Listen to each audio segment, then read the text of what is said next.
Geise? Por que você tá chorando? Quem que é a senhora Maria? A mãe de Jesus. Você tá com saudade dela? Sim. Mas onde é que você conheceu ela?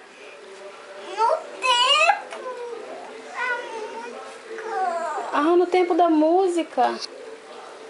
Você sabe cantar aquela música? E como é que canta?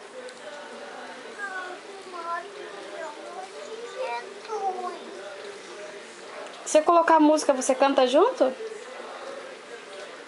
É. Mas eu tô com saudade dela. Eu tô com saudade. Eu tô com saudade. De quem tá com saudade? Da senhora Maria. Você conhece ela? Conheço. Aonde você viu ela?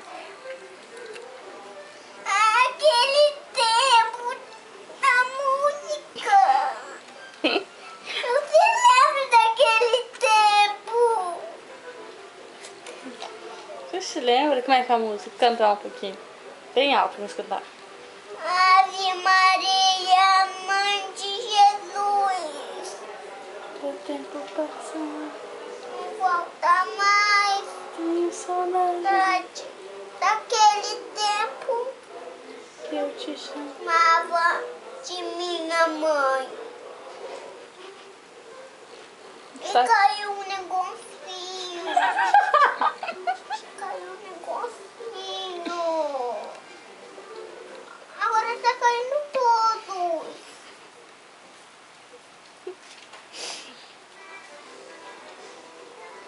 Agora tem que costurar todos.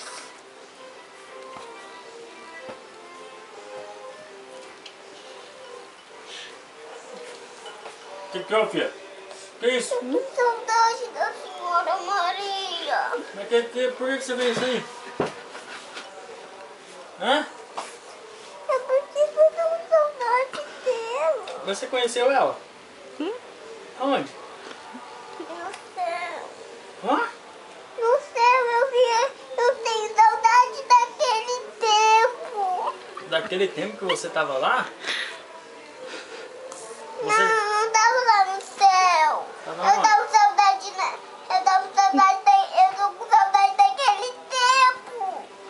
Mas qual o tempo? A senhora Maria. Mas eu não sei qual o tempo que é. Qual é o nome dela? Eu não me lembro.